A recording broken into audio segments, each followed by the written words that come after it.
destination. Point 5, there are some documentation that is required for custom clearing, required documentation for custom clearing. One of it is the commercial invoice. Commercial invoice is the receipts of the item you intend or that you are shipping. We have the packing list. Packing list is a document that is showing the total and the identification of items that is entails in your shipments.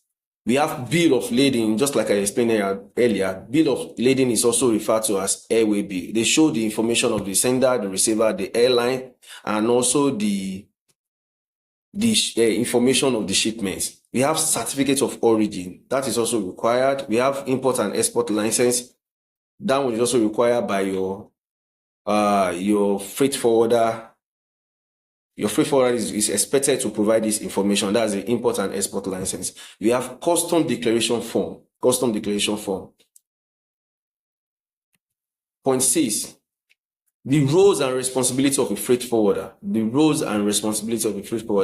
A freight forwarder plays a pivoted roles, a very crucial roles in logistics. They act as an intermediary, like I explained from the overview earlier. They act as an intermediary between the shipper and the transportation services. They act as an intermediary between the shipper and the transportation services. So a freight forwarder stands in gap between the shipper and the transportation services. They are the one that represents the shipper.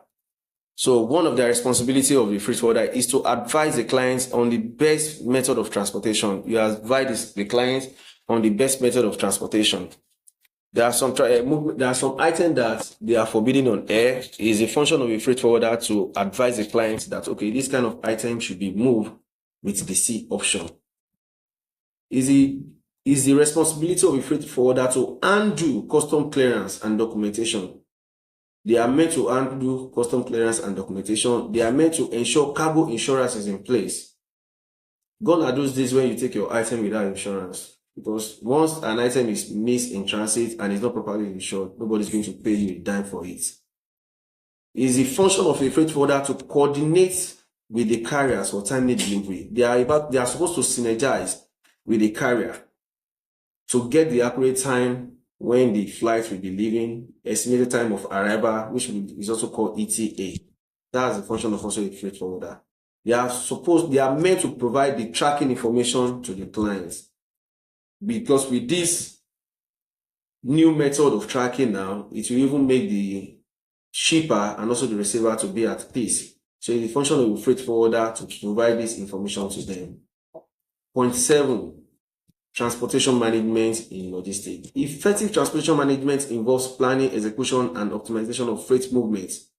The key components are route planning and optimization, carrier selection and negotiation, just like I said, tracking and monitoring shipment, ensuring compliance, and regulation. One of the major reasons why most of the items are destroyed in destination airports now is because many of these freight forwarders, they are not meeting up with compliance. They are not meeting up with the destination country compliance. Point 4, challenges in logistics and custom clearing. Several challenges can impact the efficiency of logistics and custom clearing. One of the common challenges are delays in documentation processing. Yes, if your documentation are not processed as and when due, it can also impact the efficiency of your process. How can that happen?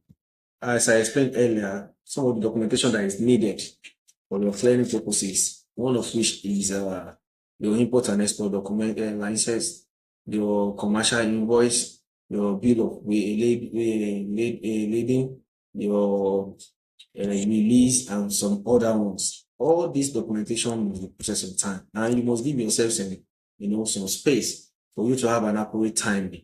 But most of these custom agency they already have some backlog. So the better you prepare your process on time, the better for you. High custom duties and taxes, that can also pose a great impact to your logistic and custom clearing efficiency. Most times, the destination airport might tend to review their custom duties and taxes without informing, or maybe just on the sudden. And if your broker is not informed or not aware, they might run into this trap, like sending an item to the destination airport during a bill that was not budgeted for. So that can also be a challenge that can impact your efficiency. Regulatory changes and compliance issue. Yes. During the time of COVID-19, there are so many regulatory changes when it comes to shipment of items to destination airport that require for custom clearing processes. During which one of them was some embargo or restriction on medical supplies and all that. Also recently, some of the countries in Egypt are no more collecting stock, livestock or fish or anything aquatic from any country. So if you are not aware of all these changes and you send your item to such destination airports, they are going to confiscate those items, which is going to be at a loss or at a delay. Even if you are now sending some requirements that is needed, at least the time frame that you are expecting the item to have been there would have been failed or cut short. Unforeseen delay due to weather or geographical events. Yes, this also poses as a great challenge that impacts the efficiency of logistics and clearing. Unforeseen delay. That's why they call them unforeseen. At times, due to bad weather, harsh weather, just like what we are facing presently in the United States, due to the wildlife fire, they are having bad cloud, moody cloud. So if you are doing your process, you must also factor all these things into it. Delays due to weather or geographical events. Let's say, for instance, you move an item and your item has been moved, probably is on air.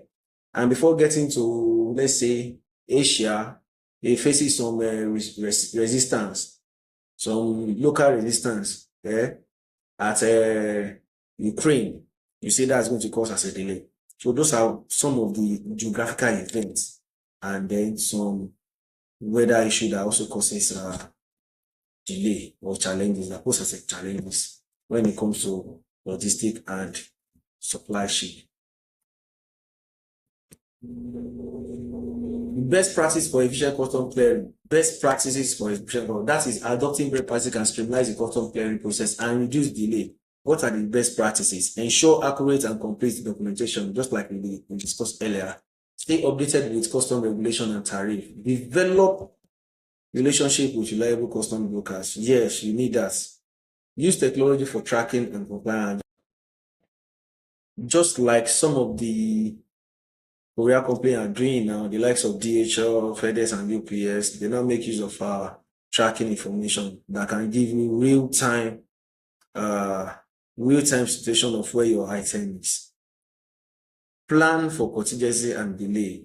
One of those contingency and delays are the unforeseen delays that we discussed earlier in the challenges. Unforeseen delays due to weather and geographical events. That can also be as one of those delays that you didn't plan for. In conclusion, understanding logistics and custom clearing is essential is for efficiency supply chain. By mastering freight forwarding and transportation, you can be able to give your company or representative a successful process and cost-effective delivery of goods. Like I used to tell all of any of my clients or my subordinates that wants to venture into this business, I tell them that if you want to venture into this business, you need this understanding. But anything you need to learn, you need to be practical in real life. So I want to congratulate you as you have made a decision to venture into this career, into this world of logistics. Thank you, and have a wonderful day. Bye.